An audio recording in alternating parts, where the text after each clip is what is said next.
Hey, I'm Juan Alanis. And I'm Angelica Casares. And this is the Juan of Words podcast. You can find us on Apple Podcasts, Spotify, Stitcher, Google Podcasts, YouTube, and juanawords.com. If you like this episode, please leave us a comment or a review. We would really appreciate it. Thank you. Bye.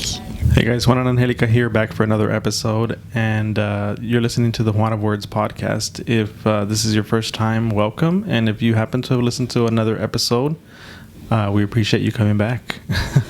And we hope you'll keep tuning in. I'm Juan Alanis. This is my wife, Angelica Casares. And dang, you don't even let me introduce my own self. Well, go ahead. Hey, my name is Angelica Casares. This is my husband, Juan Alanis. There we go. So this week, on this week's episode, I was like, you know what? I wanted to talk about something that has kind of been on my mind lately. I think recently, just because there's just like so many things that are uncertain and so many changes that are happening really quickly, I think. And so for me, like as a business owner and as a just in general, I feel like one of the things that's been on my mind, one of the topics that I was thinking about, because we go back and forth on picking topics for the show. Sometimes we're like, oh, well, what topics do you have? And I'm like, I don't know. And then you're like, what topics do you have? And so we kind of go back and forth. But this one, I started thinking about it. I was like, well, what do I want to talk about? And one of the things that I was like, that came to mind, I was like, what about talking about failure? And the reason that I was thinking about that is just because, like I said, there's everything that's kind of been happening, all the changes that are happening, everything that's transitioning. And we were having a conversation earlier in the car where we were talking about how some people are pivoting or learning new skills and doing things like that. And I think there's a scary thing to accepting or realizing, coming with the word failure, I think, in general. I'm following along. When you think about the word failure, I think it's there's an apprehension, and there's a nervousness, and there's kind of we feel a lot of different emotions when we talk about that. And so what that made me think about was just thinking about what's bothering you. What's bothering me? Yeah, with failure right now. Do you feel well, I think failure in general, it seems kind of sometimes inevitable, right? But right now it seems what scares you? Is it that you feel like you can't control it at the moment? No, actually, I'm not actually scared of failure. I think for me right now, it's more I think I'm more comfortable now with failure than I think I've. So you're not bothered by it? Not that I'm not bothered by it. It does scare me because it's uncertain, and that means you think you have a plan set out where you're oh, these things are happening, and you make certain assumptions about your day to day, whether it's your income or whether it's your lifestyle, whatever, and you're oh, these things are kind of certain because the situation right now is good. So I'm saying that because for us, as a business, at the beginning of the year, we kind of felt like we had a momentum going at the beginning of the year. We did. And it was really exciting. We were oh, look, this is I think this is going to be our year that we're really going to there was a lot happening, expand, and we're going to grow and this and that. Yeah. And then all of a sudden the COVID hit, and it was oh, okay, we're slowing down a little bit. And you still keep a very positive attitude, and you're still me, I was trying to be very positive the whole time. But then you hit another road bump, and then you hit another road bump, and you're okay, so maybe the reality is I think you were keeping positive. I think I try to keep positive. I try to keep very not that I'm denying, but I'm trying to be well, you know what? Let's look at the glass half full. Yeah, but there was no glass here. There was no water in a glass. There was no I understand that, but there was no it wasn't situational. It was what it was, and the writing was on the wall. And it historically, a pandemic is a pandemic. There's nothing that can override it necessarily, even with all the technology and all the new sciences that is happening and going on. We're still going to be affected by it. and it's going to hit. And so I think with me, and this is one of the things that you hate about me. I'm not sure if you hate it, but this is one of the things that you really like. I've heard you tell me, like, you're always looking at the situation as if it's, doomsday, right? Yeah, like I always say, that's why I say glass half full, because I'm like, I feel like I'm always glass half full and you're always glass half empty. I tend to believe that you tend to. You have to think like that. Like it can be like, you can be more optimistic. Me, it feels like it's being naive to the reality of things, and I don't like to be like that. I lived a lot of my life like that, being naive to things, and things are going to work out, and yes, they work out, but you have to make them work out. How does my mom say it? Dios nomás te ayuda, and you got to do the rest. But I think I guess my thing is like, I think that then a little bit of naivety is good, because when has it ever helped? I don't know. I think that it has. Like, I think that like a little bit of naivety is good in my opinion. But I think we're like, I'm digressing a little bit. No, this is part of the topic about I know. But what I was trying to say, what I was trying to say was like, to me, when I think about failure now, is not so much that I'm like scared of it now. Mm-hmm. It's more that I'm like, what got me thinking about was like how you deal with failure at different points in your life. Yeah, but I think there's a misconception that there's this thing about embracing failure and living in it. Yeah, you got to realize when you're gonna fail and how that did and what it did for you, and then learn the lessons and you move on. And I think sometimes, and this point taken is me, where failure comes along and I kind of live in it, and that's something, and it was part of being naive for me in the past, where I just kind of like, I was just like, what did I say last time? Woe was me. I'm like, oh, like this is, God, I'm so used to being in failure, and failure follows me everywhere, and this is inevitable, and I attract it, right? Well, I think like, I don't know about living in it and like I don't like what did you say? Living in it and like thriving in it. I don't know about that. Like to me, I feel like it's not something that I want to live in, but it's something that like, I think it's a reality, like in life in general, like that you're gonna have moments when you're gonna fail, or when the things that you thought were gonna work out don't work out. So, like what do you mean?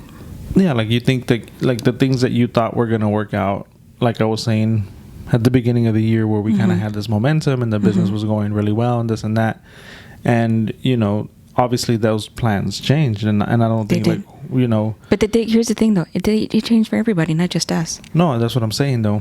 But I think that I don't know that everybody's in the same situation, so I think like everybody has like their own situation. So I don't know like where other people are right now. Yeah, I'm just talking about like my experience. Yeah, so like I'm just talking about like what for me. When I talk about my business, I'm talking about my business when I felt we were one place at the beginning of the year, and now like we're in July, and I'm like, okay, we're obviously not there anymore, and we're obviously the plans the vision that I had, the plans that I had set out are different now. So it's like, and mainly the plan was just to grow. The plan was just to grow. I mean, and just to be completely honest, I mean, like, I'm like, we had gotten a space, and like we got rid of the space, and like we're like, we had moved up, we scaled up, we had to a bigger space, office, and like we never were able to use it, so we had to like literally return the space, and now we're like in the process of getting the stuff out, and it's just one of those things that you don't want to do, but you have to like, you deal with it when it comes, and it's not like, oh, like I'm like, to me it's not like I'm so much lamenting about it. It's more like, I think like, what if this would have happened when I was in my 20s? Like I would have like, it would have been a completely different, I wouldn't have this like composure right now where I'm like, okay, if the business actually falls apart and we have to like close, something will happen, like we'll figure something out, like I'll get a job or I'll start something else. And so, like, but I'm not as nervous, because I think back to when in my 20s, when I did like lose a job, and I was devastated because I was like, oh man, like that's my identity. That was my identity, was like my job. I was like, now that I don't have that, like, what do I have? But here's the thing, though. You've always focused a lot on like what you do as part of your living, because you're that kind of person. And I don't think that you don't have an identity outside of your work, but a lot of the times I've seen your growth based on your space that you're in.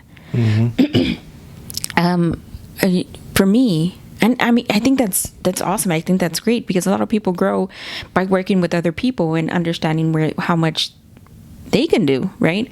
And so I didn't necessarily have that luxury. And so I had to grow wherever it is that I was at, a lot of that space was here at home, dealing with all kinds of other issues, my mental health, my actual physical health, right?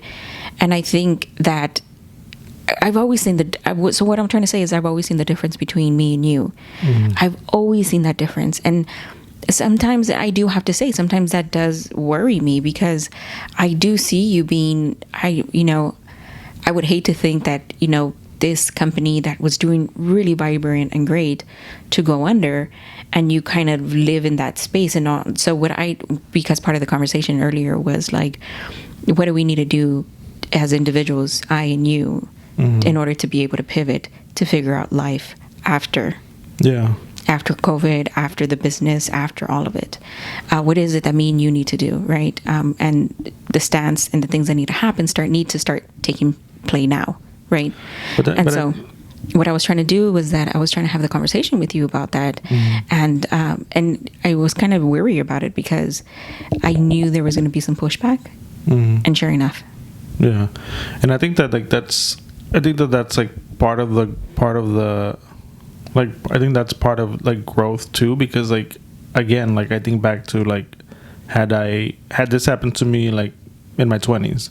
Had you been 20 right now? Yeah, like I think that I would be like my reaction would be completely different. Like I don't think I would like I think I would be like completely like devastated, or maybe even feeling like, oh man, I'm really like, maybe I'm depressed, because it's not something that you want to experience. But I think right now, like, I think if we did have to close, like, it would be like, I would take it hard, like, it would be like a disappointment.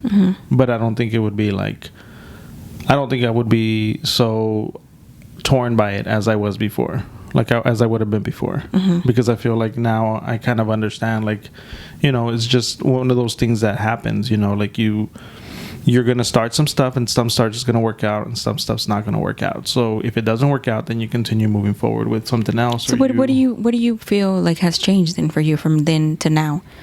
Like, what was it? What was the growth, or what was it for you? I think it's just experience, honestly. Like, I think it's just experience of like dealing with other disappointments. But you don't think other people who are in their 20s can experience that, or who would have been able to get there?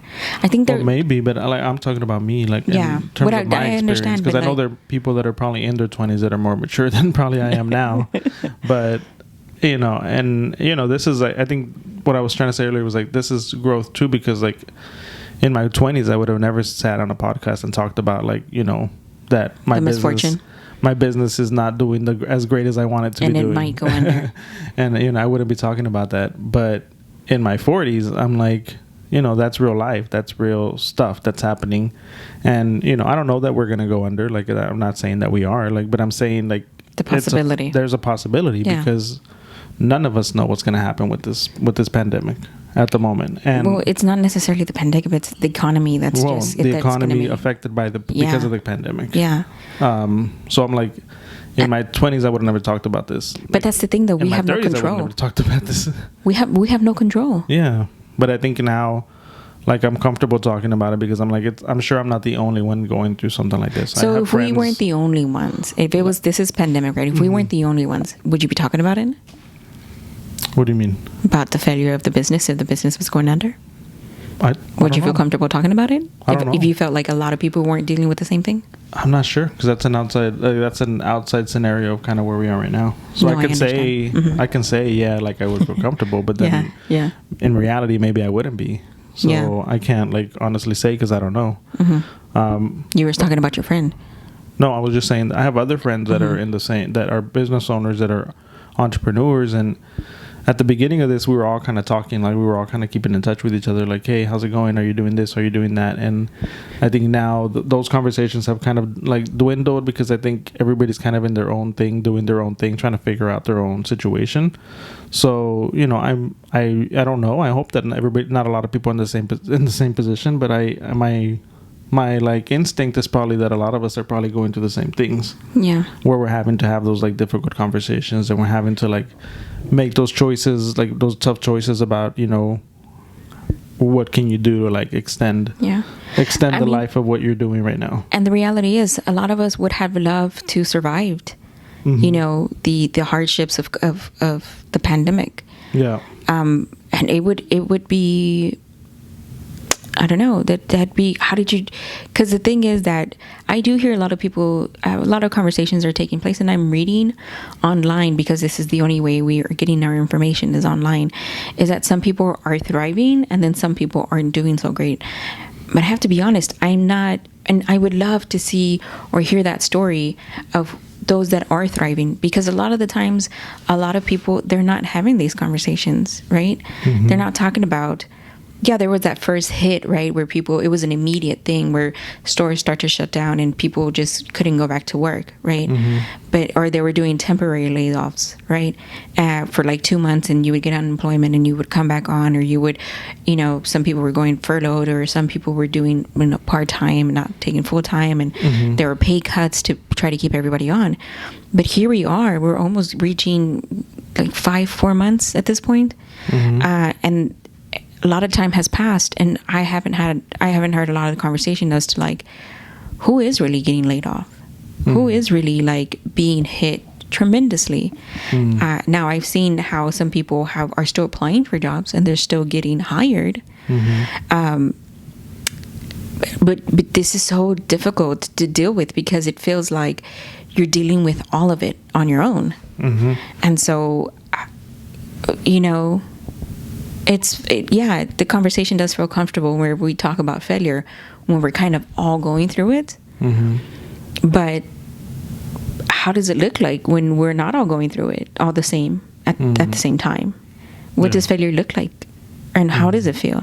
I think you wanted to mention about like, how does failure feel to you? Yeah. So before we go there, I do want to make it clear, though, that I'm not saying that we're closing tomorrow. So no, and or that we're definitely gonna like be out of business, because that's not necessarily the case. I'm just saying that's not what I'm in. Yeah, I'm just being honest, but I just didn't want to like leave that out there. People to think that like with that people for that misinterpretation to be possible. You know, it's a reality. Like, it is a reality for a lot of people that, you know, it's a possibility. But, you know, we're doing everything that we can to kind of make sure that doesn't happen, or try our best to make sure that doesn't happen. Whatever we can. But yeah, no, what you were saying about what does it feel like? So like, yeah, like what does failure feel like to you? I'm asking you. To me? So to me, I mean, I don't know. To me, failure feels like, you know, like when you feel something in the pit of your stomach that it's just there, and you feel like it's not going away, and it's like an uneasy feeling, and you just feel like it just feels heavy. And, you know, it feels like an ugly feeling inside you that you can't get, like, you can't get it out. You can't let it, like, it doesn't go away for a while, because you feel like you've let not only yourself down, but that you've let other people down. And I think there's like also like some aspect where you think about how other people perceive your failure, like how other people like might think about your failure, even if it's not true, even if it's only in your own head, that you think like, oh well, now everybody knows, like, you know, everybody knew that I had this company, and now everybody's gonna know that I'd failed at that company. And so there's like that thing where you kind of tell yourself like, you know, man, like I guess it's a PR side of it. Like you're like, you're damage control. How bad do you look? How bad did you tarnish your own reputation? How bad did you tarnish your image by failing? So to me, that's what it feels like. Oh, okay. I don't know. I don't think that's the way. Not that I don't think that's the way I think, but what failure is going to look like a lot for me is going to be, so with failure is that you can't go back to fix it to get a different outcome.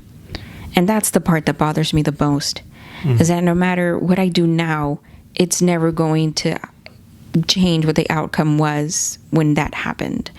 And that's where I sit on things for a very long time, and that's where it bothers me.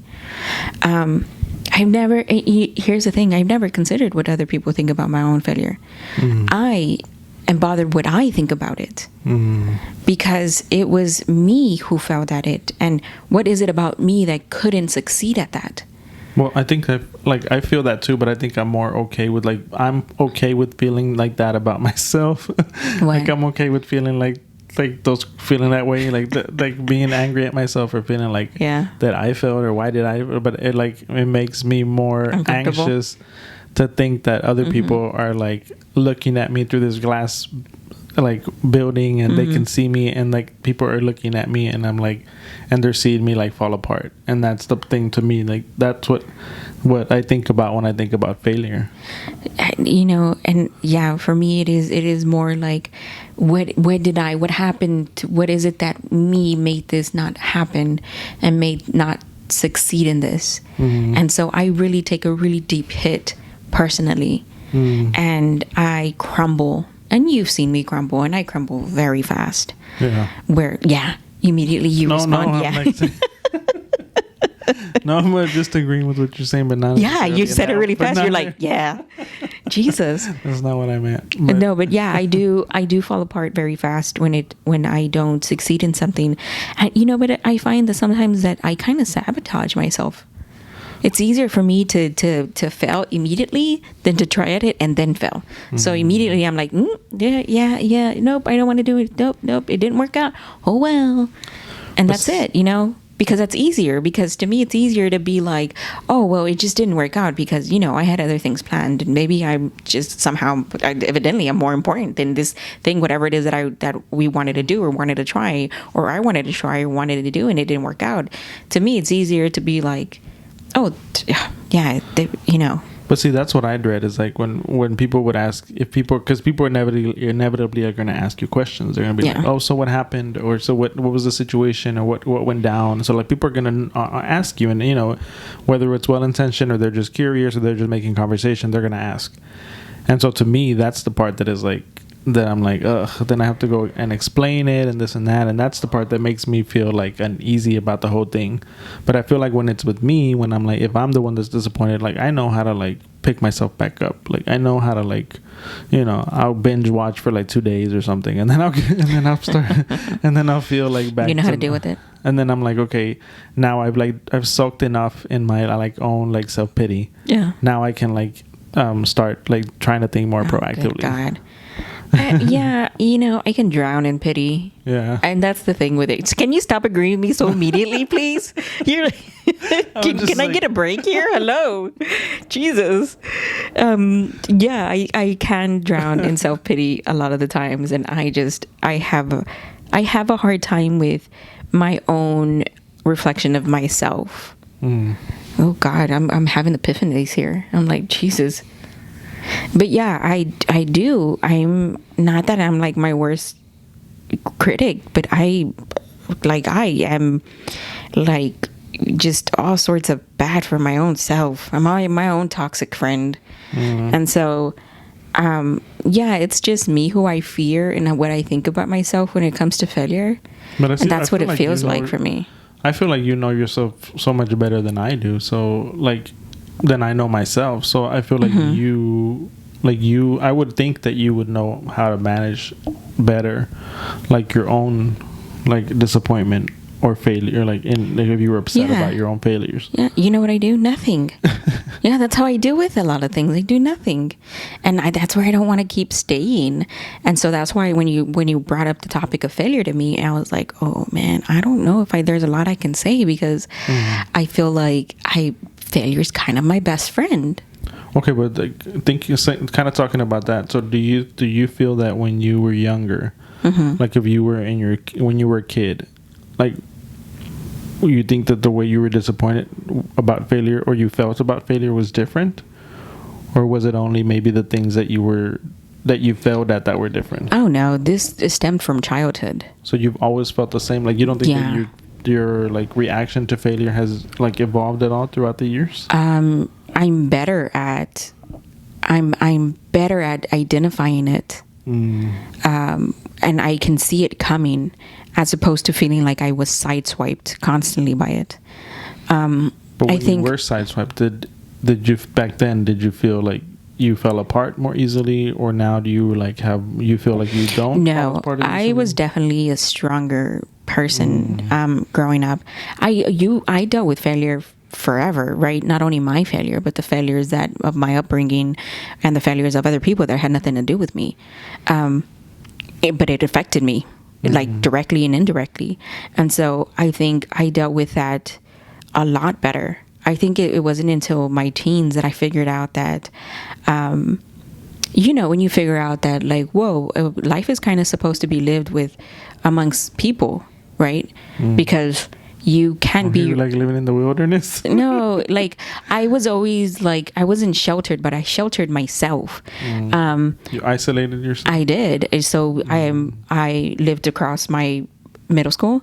I lived across my elementary school, and then the elementary school that I went before that, because I only went to two, was it like you didn't really like you got on your bike and you were outside in the streets, and when it's your friends that you've seen around you, it's the ones that you played with, right? And then there came a time that you had to either go and, like, I didn't grow up really close to like all my siblings, and so a lot of my friends weren't my siblings. They were actual friends from the outside of my home. And so failure started there to begin with, right? If I have siblings, I should probably have friends, and I didn't. And so the idea that I had to go out and this awkward girl had to go and communicate with other people so they could be your friends, because that's the way life is led, right? In order, part of being a human is the connections that you have with other people. And so that's when the things started to really hit me hard and be like, whoa, I'm not very good. And so I understand. I've always known my feelings. I know like how I feel and the way I feel and why I feel like that. But being able to express that to other people is where I can fall short. And I've only been able to do that now. But I was always better at dealing with failure then, because I was like, well, people just don't get me because they don't get me. Oh, well, like, you move on. And I was like, I'm going to go, watch my own TV. I'm going to go be creative on my own. I'm going to go throw myself off the first floor of my house, on top of these pillows. I'm going to go have my own fun. I'm going to go do whatever. All that great stuff that you did as a little kid. It's not, so you kind of have to live, right, on the money and the effort that you put in life to be able sustain yourself. And so all that playful things that you do, I want to incorporate that again into my life, but you still have to make money in order to survive. And so I think that's where failure gets me every time. It's because I can't invite my friends over. Even before the pandemic, I couldn't invite myself. Why do I keep saying that? I couldn't invite my friends over to like make a swing on like the tree and be like, let's make a swing out of this stuff. And oh well, we like fall back and break our arm. Like, you can't do that in your 20s. You can't do that in your 30s. But maybe you should be able to do that. Like, maybe that would make us less like stressed out, more adventurous, I guess, at least a little bit. But to me, like I feel like when I the way I dealt with failure over the years has changed. Like I feel like I've gotten like maybe better at it, dealing with it, or just like more used to it, or where I feel like I've got more tools like now because of I've dealt with it more times. But like when I think of like as a kid, like I think the things that would disappoint me or that I thought were failures were like, if I didn't make a team, or I didn't get picked, or I was the last one chosen or something like that, then I felt like a failure. Hey, this is Angelica. Welcome to the Juan of Words podcast. You can find us on Apple Podcasts, Spotify, Stitcher, Google Podcasts, YouTube, juanofwords.com. If you listen to an episode and you like what you hear, leave us a review or maybe a comment or two. We hope you enjoy this episode. Like as an adult, like when I first got like when I lost a job, like I remember one time I was like working at a telemarketing place. And I showed up to like one day I was literally at work there. We were all there. It was like a building full of like, must have been like 100 people that worked there. And we were all there and everything. And the next morning we showed up and the building was empty. Like literally there was nothing there. Like all the furniture was gone.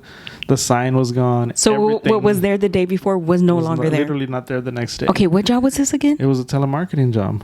And it's like funny. You would call people or what? Yeah, it was like a sales a call center. Yeah. Okay. And I was in high school still then, but I was working this telemarketing job. And I just remember like we all like people were showing up, and we were like all confused. We were like standing at the door, like, wait a minute, this is the place. Like the furniture was here and the sign was here. Like what happened?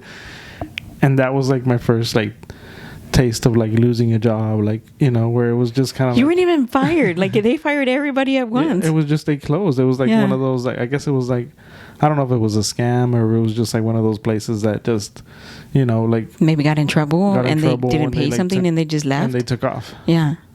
But we were all left there and we were all kind of shocked. Well, how long were you working there for?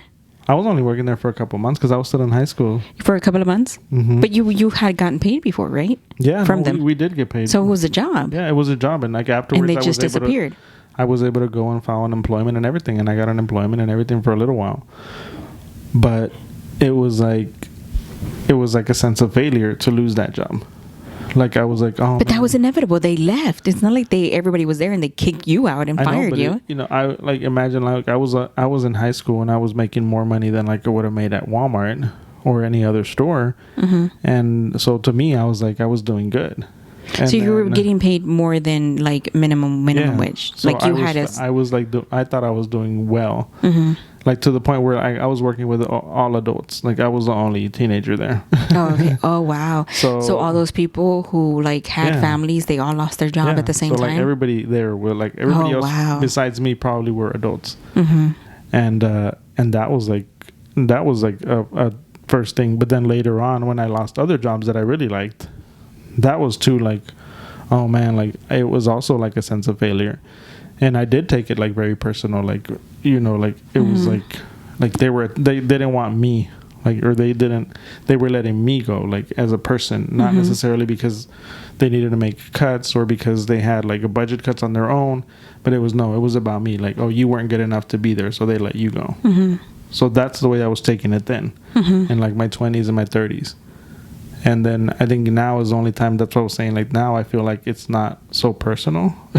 Yeah. Like I don't think it's like, oh, you're a failure because you failed. I think it's more like, okay, so you kind of fucked up, so like now let's let's start over and like figure out like you know, what did you learn from this and what can you do better when you start over. So like to me, I think, I don't know, maybe by the time I'm 70 or 80, like it won't affect me at all. Sir, you gotta you better hop on that. That's unacceptable. How dare you sitting there talking about maybe when I'm 80 I'll figure out how to fail. But I think that some people will never learn how to fail either. But I think that's the question too. Like I think that maybe not necessarily for us directly, but that's just in general. Like if you're afraid of failure, like can I tell you one of the stories that my mom told me about failure? Yeah. And the way I've kind of learned how to deal with kind of failure a little bit. I think my mom is so my mom used to work as a janitor. She's retired now from one of the here from one of the local colleges, universities here. She worked there for over, when she was pregnant with me, so she worked there over 30 years, right? And she said that at the beginning, giving your age away. So she was working there, and then at the beginning they were like, I don't know, management wasn't working out that well for her or that great for her, and so they were giving her like a really hard time. And because she didn't know the language of, you know, English, the only people she could really deal with or half communicate with was people who were speaking, you know, the management who spoke Spanish and English, and sometimes they even spoke very like broken Spanish, and she can only communicate with them so much. right? And so all of a sudden there was this really big misunderstanding that she had with, I think, one of the professors or one of the students, or something happened where they started accusing her of like doing, I'm not sure how the story went exactly, but they laid her off or fired her or something like that. And she was determined to tell people that whatever it was, oh my God, I'm horrible at the story here, because I can't remember if it was a situation with somebody who, she got written up by one of the professors for whatever reason. I think because she didn't clean right, or because they had an issue with her, right? And so they fired her based just on that one write-up. There was no other write-ups, and it was kind of unfair, right? They take this person's word for whatever it was. They never gave an opportunity to rebuttal or anything. And then all of a sudden, she came back and she went to the actual university, spoke to all of these students, spoke to all these other professors, all these other faculty, and had people like sign some letters saying that she was a good worker, that she, she worked hard, and that she was not this unkind person or this person that this other person said she was. And she was like, literally, she did a petition without knowing she was doing a petition and getting signatures. And she went and delivered this to management and was like, look, here is where, this is, you have no grounds to fire me, and you fired me, and these are all the great, besides whatever the written up was for, all these other people say different about me. So she was going to them directly and being like, this is, so I think they seen that, and they were like, if she has the mental capacity to sit here and pull this off and talk to people within faculty, the students and everybody, she's probably going to take this up higher if we don't give her her job back. Mind you, she was going to get back her job of being a janitor again. And so sure enough, they gave her the job again. And that's how she got that, and so failure didn't come easy to my mom. Failure has never come easy to my mom. And so, I mean, I learned through her stories, right? And then she's told me stories about my grandmother and my grandfather and what their failure has looked like and how they've been to overcome it. And that's a lot of the times, that's a lot of the ways how I kind of deal with my failure based on their stories. Well, I mean, I think that's part of it, is like you feel like well, first of all, like that was a badass story, like like I remember you when that actually happened. But I mean, I think that's cool, like that your mom wasn't the one to sit back and be like, oh, okay, they just fired me, but she went and like figured out how to like fight get back, a job back, and how to like stick up for herself. But I think it's like part of like because I think that's part of what we think about when we do fail, when we're facing failure, because like sometimes when I am soaking, like when I do go to those 2 days and I'm like, I'm like just binge watching and I'm not doing anything and so whatever. How many of us wouldn't have like just taken it? Yeah, like that's what I'm saying. Yeah. But then like after I do those 2 days and I'm soaking and whatever, then I'm like, part of my self-talk is like, okay, like, come on, you're being a baby, because like, imagine. I thought you were gonna say something else. No, you're being a baby because like, you like think back to like the things that our parents like were able to do and the things that they were able to overcome, and it's like, really, you're gonna like. Here's the thing. You're this thing is gonna tear you down so much that you're just gonna be incapable of moving forward. So here's the thing. That's what I tell myself, and then I'm like, okay.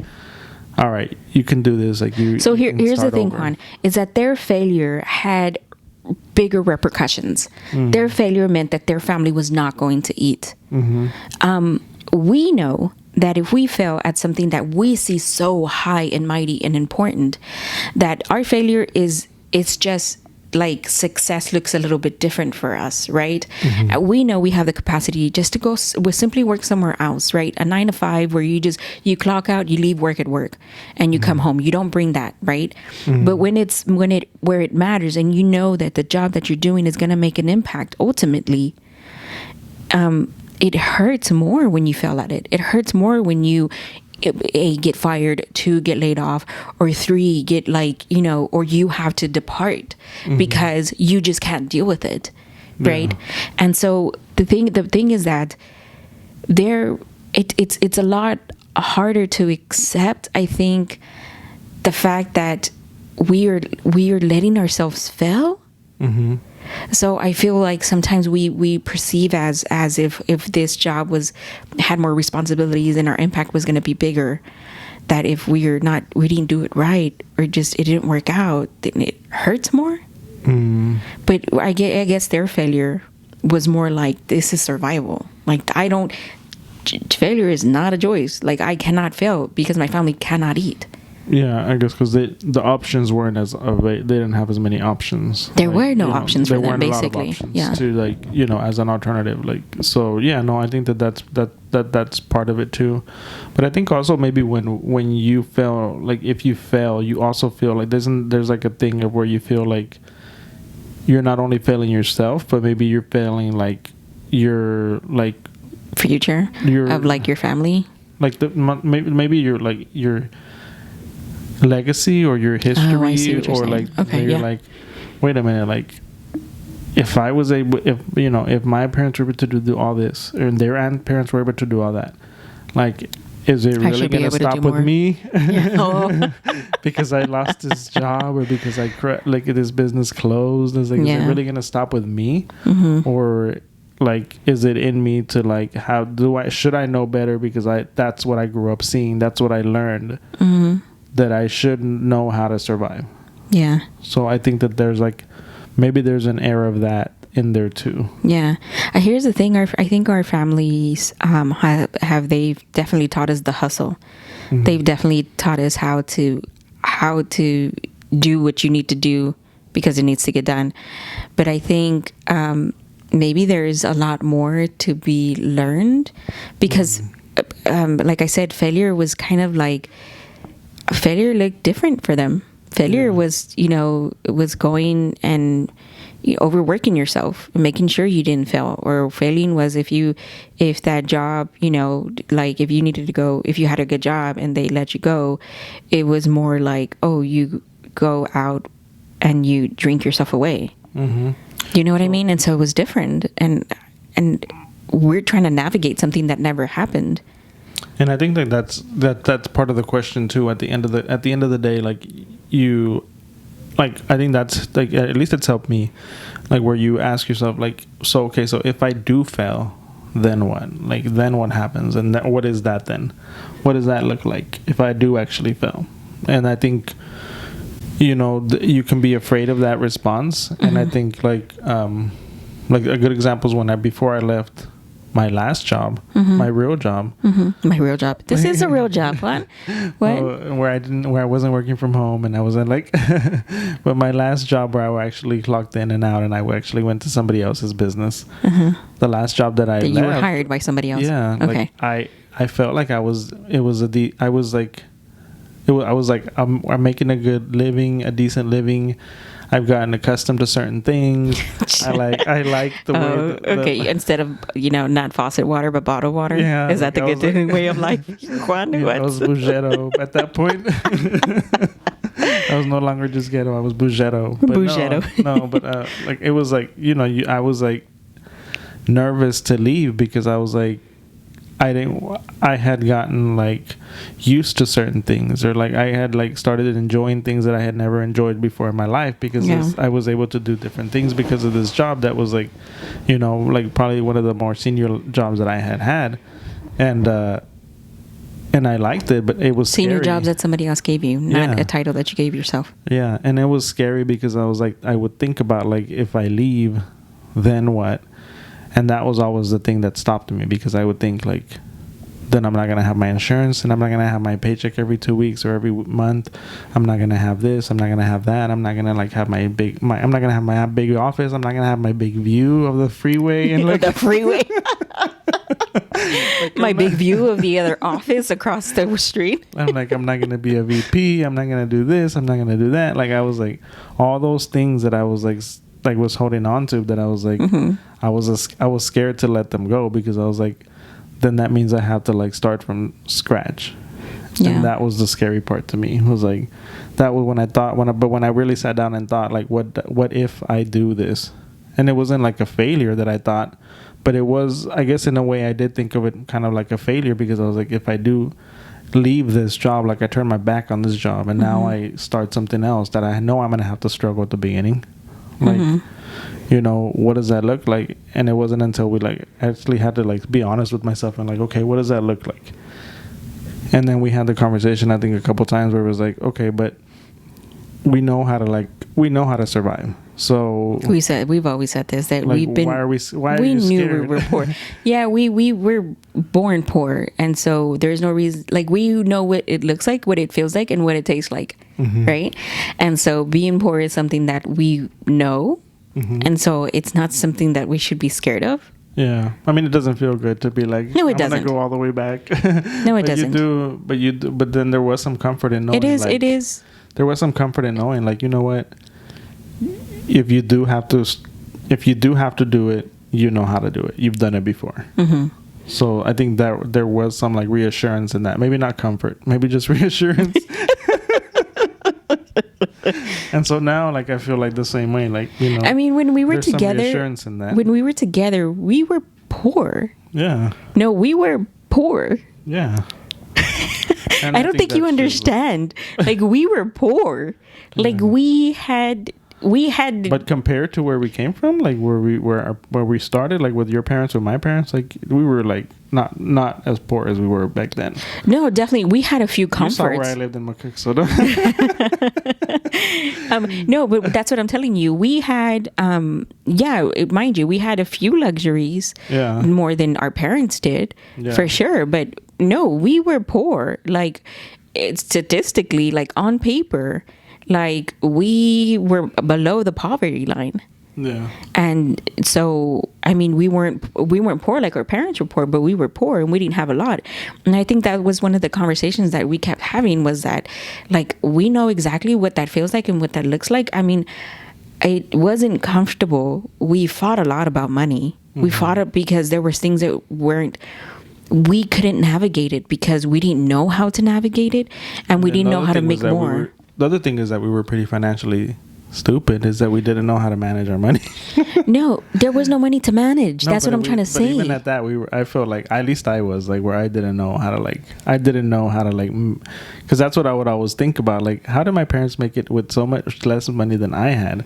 And I was like, wasn't managing to make it, but because I wasn't managing, I didn't have any like, didn't have any knowledge of like how to like save or how to do anything. Like, I was just kind of like, oh, like all of a sudden you're making money, like you're like, I'm telling you, when I was in high school, like I started working at a young age. Yeah. All of a sudden in high school you start making good money, and like you go from there, and you're like, and you never figure out like how to like actually manage your money correctly. Yeah, I was there too, Juan, and there was no money, no money to manage. You see the situation now where we go grocery shopping and it's outrageous. Yeah. The money is outrageous, and then sometimes we would make it by with like $90, $100 grocery bill.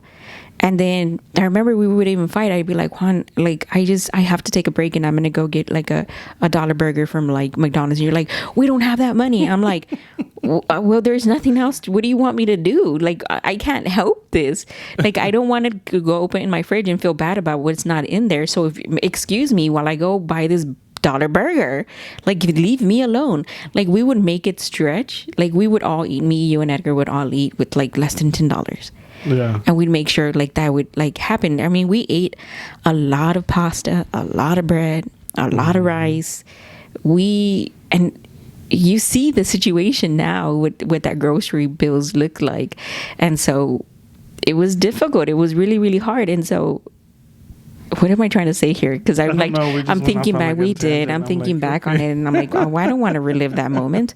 But yeah, we know how to survive if we ever go poor. Yeah, that's what I'm saying. You don't want to go back there, but if you do end up back there, that you'll figure it out because you've done it before. So I was an expert at coupons. I was an expert at finding deals. We can do it again. If we absolutely have to, we can do it again. But only if we absolutely have to. I don't want to.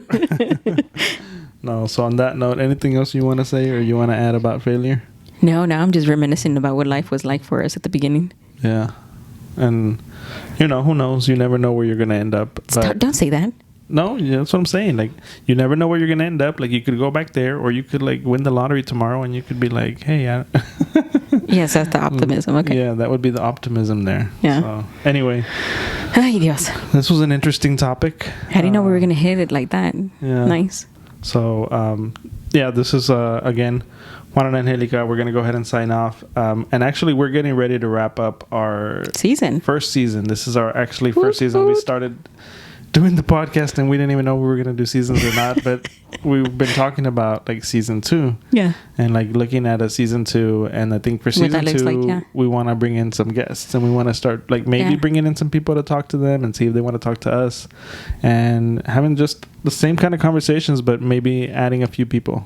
Interesting conversations, but again, if you want to find us if you want to find us online, you can go to Juan of Words anywhere, on Instagram, on Twitter, on Facebook, and I think that's it.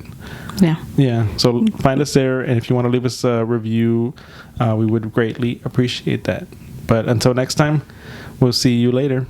Bye. You know I had to do it. Had to.